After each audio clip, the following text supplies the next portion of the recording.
Hai, aku Ahmad Fatin dan di video kali ini kita akan membahas supremum dan infimum. Tapi kali ini kita akan membahas contoh soalnya saja. Sebelum kita membahas contoh soalnya, kita ingat kembali bahwa supremum itu adalah batas atas paling kecil dan infimum adalah batas bawah paling besar. Oke, lama-lama kita langsung saja. Nah, tentukan supremum dan infimum dari himpunan berikut. Sini kita ketahui adalah A sama dengan fungsi n kuadrat per n kuadrat plus 1, di mana n merupakan anggota bilangan asli. Nah, secara intuisif, untuk n anggota n, maka nilai A adalah 1 per 2, 4 per 5, 9 per 10, dan seterusnya.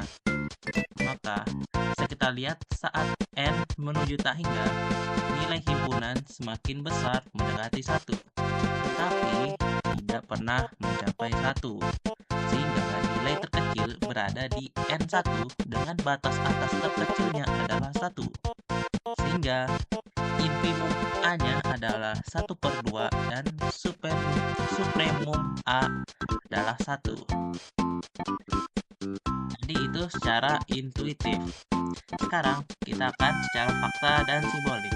Nah, bentuk lain ini dari n pangkat 2 atau n kuadrat per n kuadrat plus 1 itu adalah 1 dikurang 1 per n kuadrat ditambah 1. Nah, bisa kita lihat karena n kuadrat plus 1 itu naik, saat n naik, maka 1 per 2 n kuadrat ditambah 1 itu turun.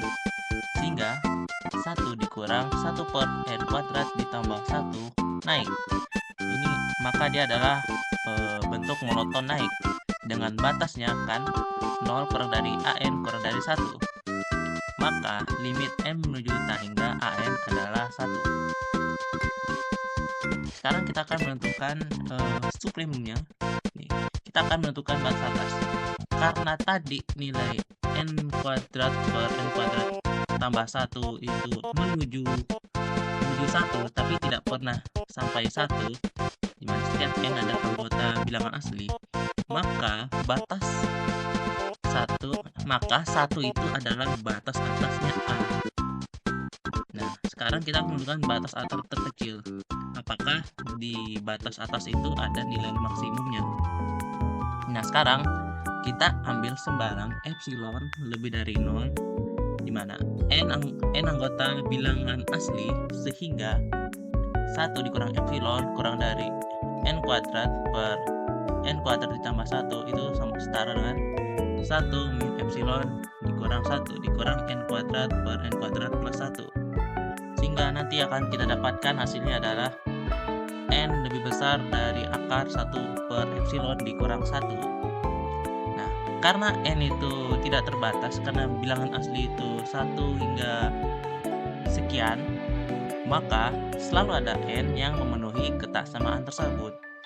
Artinya tidak ada nilai maksimum yang dapat terjadi di batas A. Maka dari itu supremum dari fungsi tersebut adalah 1. Tapi karena n kuadrat per n kuadrat plus 1 itu tidak sama dengan 1 untuk n anggota bilangan asli, dan 1 itu bukan anggota dari A, maka maksimum A tidak ada. Selanjutnya kita akan menentukan nilai infimum tadi. Karena nilai AN itu monoton naik, maka sudah pasti A1 itu akan lebih kecil sama dengan dari A2, dan begitu A2 akan lebih kecil dari A3, dan seterusnya.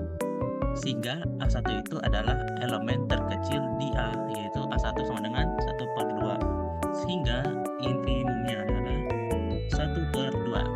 Nah, karena 1 per 2 itu merupakan anggota A, maka nilai minimum A 1 per 2 itu ada. Oke, mungkin cukup sekian yang dapat saya jelaskan. Kurang lebihnya mohon maaf jika ada kekurangan. Saya akhiri. Assalamualaikum warahmatullahi wabarakatuh. Bye.